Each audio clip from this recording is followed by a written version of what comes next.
Good evening, I'm Yodit Tewolde, and this is Making the Case. Tonight, we continue our coverage on the developing story out of Texas, where most abortions are now banned thanks to a law that went into effect last week. U.S. Attorney General Merrick Garland says the federal government will, quote, take action to protect women in Texas trying to obtain abortions in wake of the new law. He says the Justice Department is exploring all options to challenge the restrictive abortion law. This comes just days after the Supreme Court decided it wouldn't block the Texas law from taking effect. The law bans abortions after 6 weeks of pregnancy before most women even know they're pregnant. BNC's Narissa Knight has more reaction from Dallas. Here in Texas, the heat is on as both sides of the abortion debate are gearing up for an intense fight. Though the Attorney General is now vowing to stand behind providers under the federal law known as the Freedom of Access to Clinic Entrances Act, or the FACE Act, many women are currently caught in the middle, with clinics across the state closing their doors or not offering abortions. We're seeing a lot of abortion clinics, actually denying abortions and saying that, they have to obey the law. In Texas, hundreds of abortion clinics are either closed or are turning women seeking abortions away because of the heartbeat law. Like after 6 weeks, you can't really get an abortion in Texas anymore. I think it's pretty crazy and a bad thing. While some senators are calling for immediate action, pro-life organizations like Texas Values are pleased with one of the most restrictive laws in the nation, but displeased with the Department of Justice's recent stance to protect abortion seekers and providers. It is disappointing that the Department of Justice has taken this political stance. But as we've seen with the Supreme Court, it seems like the Texas heartbeat law is a very strong law, and we're confident that it'll stay in place. Right now, though, these clinics in Cedar Hill, Grand Prairie, Dallas, and Fort Worth are no longer offering abortions, anti-abortion activists are still standing by to influence pregnant women. Even Tuesday, a volunteer says she changed a woman's mind. A woman-to-woman perspective, I told her that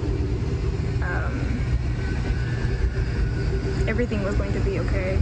Anti-abortion activists feel the law is a major win for them. With the heartbeat bill, our message is that once a heartbeat is detected, the life must be protected. Meanwhile, across the state and nation, as the debate and legal battles over women's rights to abortion continue to heat up, the anti-abortion law remains in effect and worries continue to mount. I'm against the bill due to the fact that if a woman is raped or something or sexually attacked and she gets pregnant, I don't think that would be fair to her to have to go through with the pregnancy.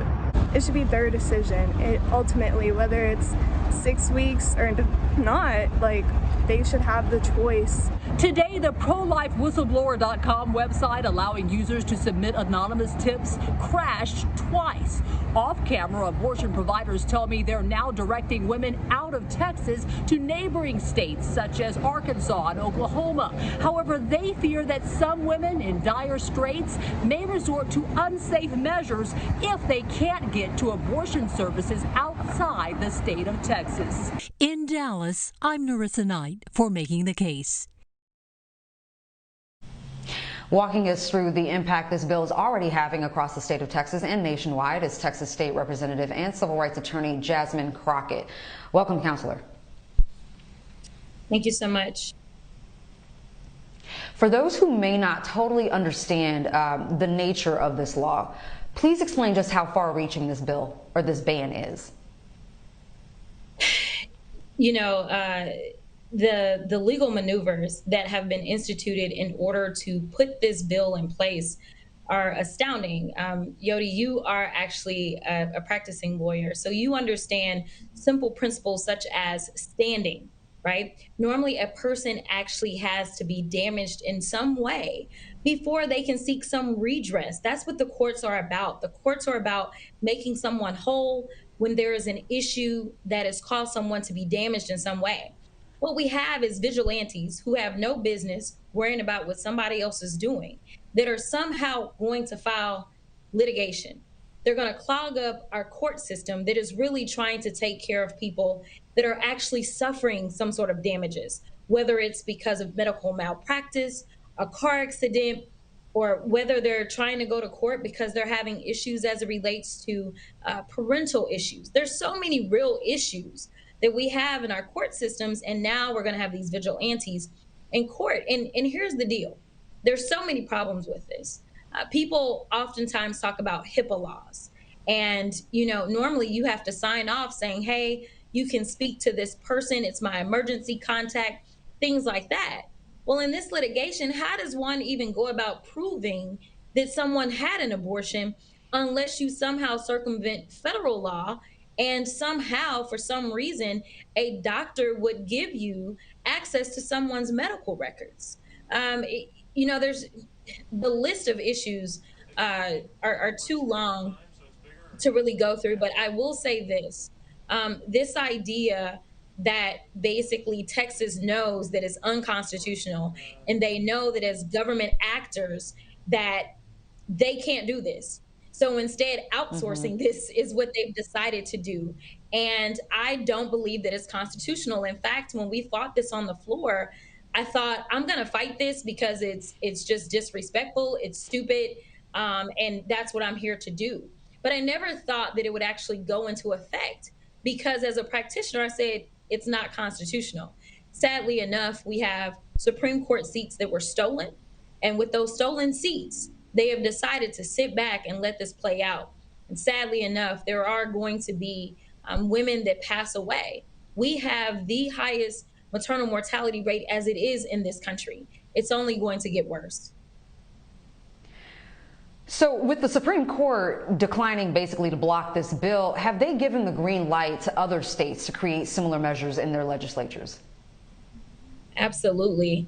Sadly enough, Texas is leading the way to the bottom in so many things. To be pro-life, yet tell children that you can't mask up to protect yourself, disallowing these mask bans because for some reason that's too intrusive. Juxtapose that with the fact that actually if a 12-year-old child is raped, and no matter how you look at it, a 12-year-old is incapable of consenting. If a 12-year-old is raped, she doesn't have the wherewithal under this law to be able to say that I want to abort this child. Yet the same party is saying, hey, don't cross the line, don't make kids wear masks. And sadly enough, we're seeing children that are being hospitalized with COVID-19. And so what we're seeing is states like Florida and Texas have been, I guess, jockeying amongst themselves to try to see who could get the worst legislation on the books first. And sadly enough, we are currently leading. We know that Florida is most likely going to introduce a similar measure. I believe Missouri may be looking at a similar measure. Those very conservative states are saying, oh, the Supreme Court has given us a workaround. I'm sure Mississippi will be soon to follow. And so it's sad that the Supreme Court really didn't do their job. We have precedents for a reason. Precedents is supposed to survive whichever political parties, whichever political divides exist throughout the ages. Roe v. Wade came out in the 70s. That is supposed to be the law of the land. It is what we have been operating under. And states like Texas have continually tried to chip away at it. Oddly enough, Roe v. Wade came out of the city of Dallas. And so Texas seemingly has been trying to roll back the hands of time really ever since that decision came down.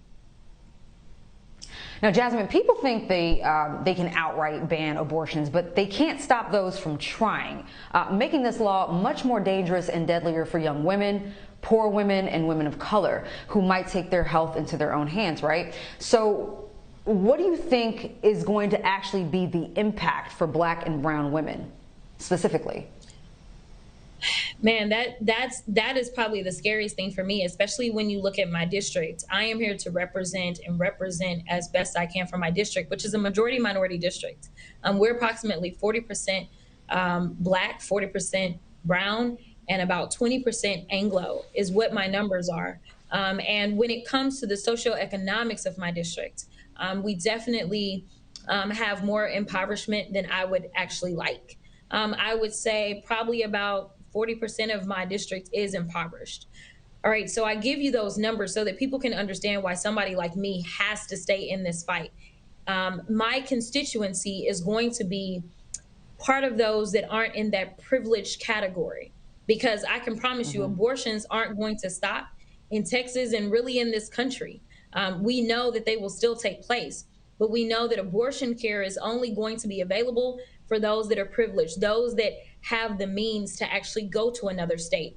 In the lead in, they talked about sending women to other states. Not every woman can do that. And to be perfectly honest, when we look at some of the travesties that we've seen in the state of Texas and throughout this country, we've seen that even something like butt injections, when women are trying to modify their bodies, they have gone to someone other than a plastic surgeon. They have gone to these makeshift wannabes that set up. And so I imagine that we're going to have some of those that end up setting up, some of those that will say, hey, we'll operate on the black market. They're not medically trained whatsoever. And so they're going to put these women in a deadly situation.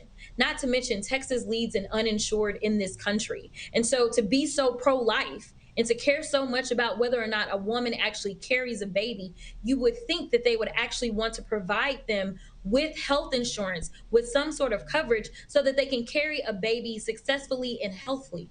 Or even when they get here, what types of services is Texas providing? They're providing none. In fact, we just had to argue about expanding upon Medicaid as relates to a mother after she gives birth.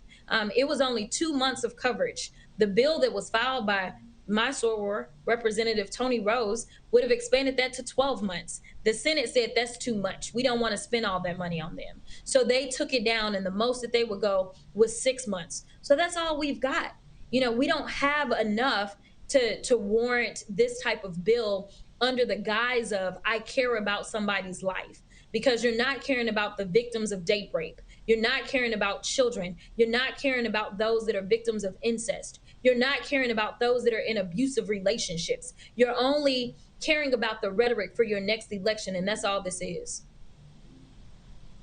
Well, Representative Crockett, we've got to take a quick break, but when we come back, I'd like to get your thoughts on the voter suppression bill just signed into law by the governor of Texas.